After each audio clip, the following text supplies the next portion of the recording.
안녕하세요. 캐드쟁이 AI입니다. 자, 이번에는 정사각 변의 표시 방법.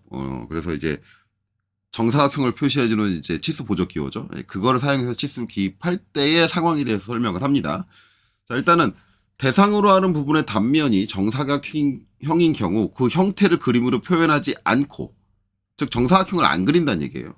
않고 정사각형 것을 표시하는 경우, 그러니까 정사각형이 그려져 있지 않은 상태에서 그 표시하고 그 변의 길이에 나타내는 치수 수치 앞에 치수 수치와 같은 크기로 항상 나오는 얘기죠. 정사각형의 한 변이라는 것을 나타내는 기호, 요 사각형 기호를 기입을 한다. 앞에서 제가 요 기호 말씀드릴 때 일반적으로 이제 우리가 그리게 되면 치수 문자 높이랑 좀 다르게 줘라, 약간 작게 줘라라고 했는데, 실제로 KS 규격에 나와 있는 거는 같은 크기라고 규정되어 있습니다. 그러니까 치수 문자 높이가 2.5다 그러면 2.5짜리 정사각형을 그리셔서 붙이셔도 상관없어요. 근데 저는 시각상 그게 치수 문자 높이랑 똑같으면 사각형이 너무 커 보이더라고요. 너무 도드라져 보여가지고 그걸 별로 좋아하지 않기 때문에 줄여서 하는 건데, 실제 KS 규격에는 치수 문자의 크기와 동일하게라고 되어 있습니다. 그러니까 그 부분에서는 오해가 없으셨으면 좋겠어요. 그래서 여기서 지금 얘기하는 건 뭐냐면, 지금 보면 이제 측면도는 정사각이 그려져 있잖아요. 이 상황은 아니다라는 얘기예요. 이 상황은 아니에요 라고 얘기를 하는 거고, 여기서 말하는 그림으로 표현하지 않고란 얘기는 이걸 뜻합니다. 내가 측면에서 이렇게 했을 때, 그러니까 원하고 똑같은 거예요. 원에서 원이 그려져 있지 않고 여기 이제 원기둥이 이렇게 그려져 있는 요 상황일 때는 이제 일반적인 선형 치수를 뽑고 앞에 파이를 붙여라 그러는 거고, 요게 이제 이렇게 그려져 있는데 요 부분에서 이 정사각을 표현할 때 그때는 저 사각형 기호를 한다. 그러니까 만약에 이제 이 방식, 요 기호를 사용을 하면 얘도 마찬가지 측면도가 필요 없다는 얘기입니다. 이거를 굳이 안 그려줘도 된다. 얘 안 그려줘도 저 기호만 붙여주면 여기는 원인 거 알고, 파이 붙여주면 원인 거 알고, 저 기호 붙여주면 여기 사각인 거 안다. 이거를 뜻합니다. 일단 살려둘게요. 자, 그런데 여기서 이제 여러분들 여기 안 나오는 내용이 하나 있죠. 요건 또 뭐냐? 이거는 면을 뜻하는 기호입니다. 그러니까 이 X 표시가 들어가 있는 부분은 평면입니다 라는 거예요. 무슨 얘기냐면, 원기둥을 측면에서 보면 이렇게 사각형으로 보이잖아요. 그리고 요거 사각형으로 그러니까 육면체죠. 육면체도 측면에서 보면 똑같이 사각으로 보입니다. 그렇게 표현하다, 이게 없이 표현을 한다면, 측면도를 지금 우리가 그려서 보고 있으니까, 그런데 얘가 없다 그러면 얘가 원기둥인지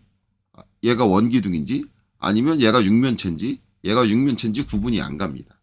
그래서 이런 경우 그걸 구분을 주기 위해서 사용하는 게 요 평면 기호예요.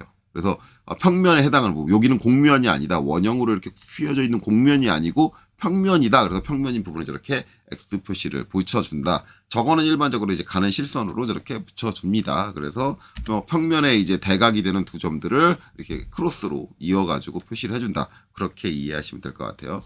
어찌됐든 이게 없이 이제 이쪽에 요것만 가지고 이제 표시할 때는 이렇게 해준다라는 얘기죠.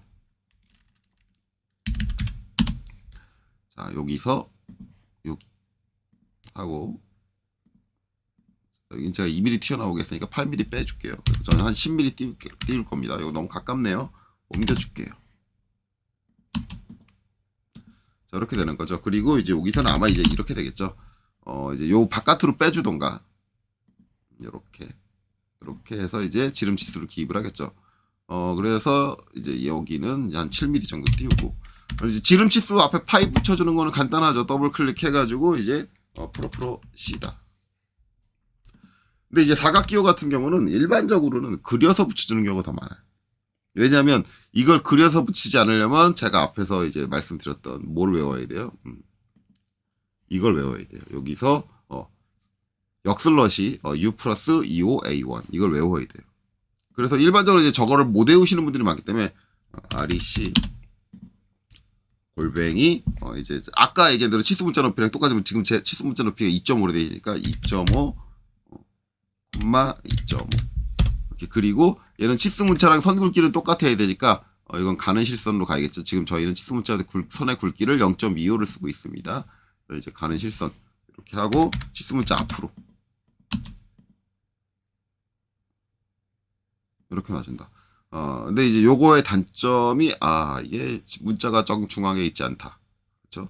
이것까지 포함해서 치수 값인데, 이게 정중앙에 있지 않다. 그러면 이제 이걸 해주려면 여기서 얘를 좀 위치로 옮겨주고 얘를 뒤로 좀 당겨줘가지고 안쪽으로 들여보낸다든가 뭐 이런 작업이 필요합니다. 그렇죠. 파이가 붙을 때는 자동적으로 이제 그 치수 문자 자체에 파이가 추가가 되는 거니까 이렇게 뒤로 물려나죠. 숫자가. 그러니까 저런 것들에 있어서 이제 좀 표현이 좀 불편하다. 그래도 사각을 그리는 게 더 편하기 때문에 이걸 외우는 것보다는 일반적으로 이제 제가 봤을 때 실무에서는 사각을 거의 대부분 그려줘요. 그려주는데 저거 이제 나는 아니다. 나는 그냥 문자 안에다 이제 넣겠다라고 하면 뭘 외워야 된다? 요거를 반드시 외우셔야 된다. 그렇죠? 그래서 이제 더블 클릭해가지고 문자 안에 들어가서 여기다가 역슬러시는 이제 키보드에 이제 원 표시를 눌러주면 역슬러시라고 그랬죠. 이거에 이제 U 이거 대소문자는 상관없습니다. 저기 지금 대문자로 이렇게 있는데 그 다음에 플러스 그 다음에 25A1 해주면 이렇게 붙어준다. 그렇죠? 그리고 이제 클릭해주면 되는 점. 이렇게 지정을 해줄 수가 있다. 그래서 붙여줍니다. 근데 얘 같은 경우는 이제 치수 문자 높이를 따르기 때문에 자동적으로 2.5로 작성이 될 거예요. 그래서 이제 이렇게 해준다. 뭐 여러분들이 봤을 때 마음에 드는 걸로 하세요. 이거를 외우셔서 하든 뭐 하든. 저는 기본적으로 이제 이거를 쓰는 편입니다. 저는 그리는 거 별로 안 좋아해요. 이거는 이제 실제 작업할 때는 본인 스타일에 맞춰가지고 하기는 하는데 이거를 이제 치수 문자 이렇게 넣어가지고 해주는 거를 싫어하는 사람은 거의 없습니다. 실제 본인이 저거를 그려가지고 하시는 분들도 저렇게 넣어주면은 저거는 뭐 도면 작업할 때 불편하진 않으니까 자기의 방식하고 안 맞다고 불편하진 않으니까 싫어하시는 분들은 없더라고요. 그래서 이거는 뭐 호불호 안 타니까 가급적이면 저는 외우는 게 좋지 않을까. 뭐 개인적인 생각이지만 그렇게 생각을 합니다. 이렇게 표현이 가능하다. 지금 이제 이렇게 표현했는데 그러면 이제 실무에서 이제 요렇게만 보느냐, 요렇게 보지 않고 이렇게 정사각형이 그려져 있는데 이렇게 돼 있는 거 많이 보실 거예요. 여기서 치수를 원래 이제 이렇게 빼고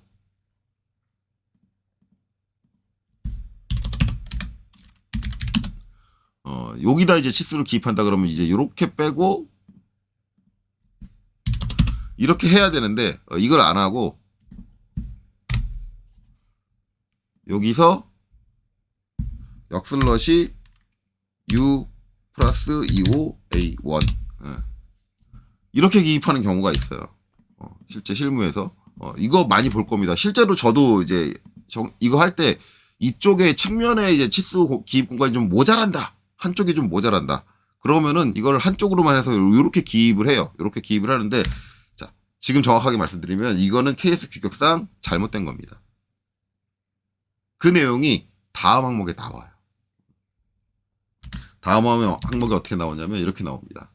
자, 정사각형을 정면에서 보았을 때처럼 정사각형이 그림으로 나타나는 경우에는 정사각형임을 나타내는 기호를 붙이지 않는다고 되어 있습니다. 그리고 양변에 치수 기입을 해야 한다. 해도 좋다가 아니에요. 좋다가 아닙니다. 좋다면 마음대로 하라는 얘기예요. 좋다면 기호 붙이고 싶으면 기호 붙이고 그냥 두 개의 치수 기입하고 싶으면 두 개 치수 기입하고 그건데 좋다가 아니라 한답니다. 기입해야 한다. 이거는 강제예요. 솔직히 말하면. 말 뜻이 이렇게 나오는 건 강제입니다. 너 이거 정사각형 이렇게 그려졌어. 그려졌으면 너 이렇게 기입하면 안 돼. 지금 그 얘기하는 거거든요. 네, 그 얘기하는 거예요. 근데 일단은 도면 공간이 이제 충분하다. 그러니까 이 양쪽으로 치수를 다 빼도 도면에 문제가 없다라고 하면 저도 이제 이거 이렇게 기입 안 하고 그냥 양쪽 다 기입해 줍니다. 이쪽이 작업자들의 시인성이 더 좋아서 그래요. 양쪽에다. 그리고 오해의 소지가 별로 없고.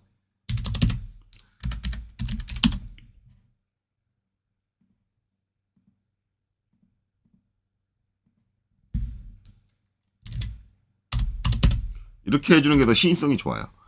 오해의 소지가 없고. 근데 이제 이런 형태들이 기본적으로 이제 기다란 원봉, 원형 환봉. 여기 좀 사이즈를 늘릴게요. 여기로 이렇게 해서 한 50 정도 늘려줄까요? 그러다 보면은 이제 간혹 가다가 용지에 딱 넣으면은 요렇게 들어가가지고 여기 한쪽 공간이 좀 모자라는 경우가 있어요. 용지에. 그런 경우는 이걸 꼭 기입해야 돼? 이런 생각이 딱 들거든요. 이거 어차피 정사각 기호잖아. 그걸 이제 여기다가 적용하면 안 되는 거야? 이건 MA로 안 먹죠. 치수 수정한 거니까. 그래서 역슬러시 U 플러스 25 A1. 그래서 이제 이렇게 기입을 하는 경우가 실무에는 있다. 실무에서 이렇게 응용적으로 쓰기는 하는데 이제 제가 여기서 말씀드리고 싶은 거는 이게 원칙적인 방식은 아니다. 원래는 케이스 규격에 저렇게 하지 말라고 돼 있다. 이것까지는 알고 계세요. 알고 계시는데 어차피 실무는 케이스 규격을 무조건 따르는 건 아닙니다. 무조건 따르는 건 아니고 업무의 효율성을 봐서 따지는 거예요. 업무 효율성을 봐서.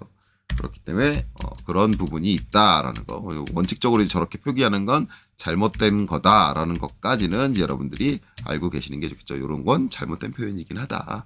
근데 이제 업무 효율성상 이제 이렇게 사용하기도 한다. 이렇게 이해하시면 되고, 옆쪽에는 이제 보시면 이게 완전한 정사각형으로 안 보입니다. 왜냐하면 이 정사각형의 크기가 이제 원형 환봉보다 더 커요. 여기 탕탕 면을 쳤을 때 약간 모서리가 이렇게 남는 잘리는 형태로 돼요. 기본적으로 환봉이 기본이기 때문에 그런 경우에 이제 이렇게 표현을 한다. 근데 이때도 요거 이렇게 쓰셔도 됩니다. 이때도 이게 꼭 정사각형이다라는 게 아니라 4개의 변이 같은 폭으로 구성되어 있다라는 의미로 보시면 돼요. 그래서 여기는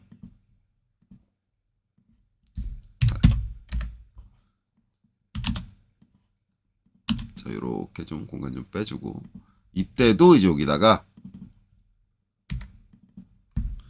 U 플러스 25 A1. 아이고, 역슬러시를 안 했네요. 앞에 역슬러시. UI. 이렇게 해주면, 이렇게 됩니다. 그럼 이렇게 해주면, 여기 있는 요 평면도, 14의 폭, 원의 중심에서, 이제 좌우로 14의 폭으로, 됐구나, 라고 다 이해를 합니다. 그래서 이렇게 기입이 가능하다. 이때도 마찬가지로, 이제 기본은 이겁니다. 기본은, 만약에 여기다 내가 치수 기입을 한다 그러면, 이거를, 원래 원칙 KS 규격에 따르자면 이걸 다 기입해 주는 게 맞습니다. 하지만 도면공간이 모자라면 실무에서는 이거를 저것도 이런 형식으로 기입할 수도 있다. 실무니까. 실무에서 KS 규격 안 지켰다고 누가 뭐라 하지는 않아요. 왜냐면 업무의 효율성이 높아진다고 한다면. 물론 이제 기본적인 것들, 특별한 사유가 없을 때는 업무의 효율성보다는 이제 KS 규격을 지키는 걸 더 원칙으로 합니다. 자, 그래서 이제 이렇게 정사각 변의 표시를 해줄 수 있다. 이렇게 아시면 될 것 같아요. 그래서 뭐 그렇게 큰 어려운 내용은 없을 겁니다. 어쨌든 가장 중요한 건 요 사각 기호인데, 사각 기호는 우리가 일반적으로 저걸 이제 그려서 붙여주는 방법과 그다음에 이제 기호 코드를 외우는 방법이 있는데, 코드가 이제 우리가 알고 있는 프로프로 C처럼 그렇게 간단한 코드가 있었으면 좋겠는데 그런 건 없다. 그래서 문자 코드, 이제 유니코드라고 하죠. 유니코드 자체를 외우고 계셔야 된다라는 거고요. 치수 관리가 좀 더 수월하려면 그리게 되면 나중에 치수 위치를 옮긴다든가 그럴 때 불편해요. 그러다 보니까는 가급적이면 외우는 게 좋지 않나라고 개인적으로 생각을 합니다. 그래서 그런 것들을 고려해서 여러분들이 이제 판단해가지고 적용을 하시면 될 것 같아요. 자, 그래서 이제 정사각형 변의 표시 방법에 대해서 알아봤습니다. 그래서 이번 영상 여기서 마치도록 하겠습니다. 여기까지 보시느라 수고 많으셨습니다.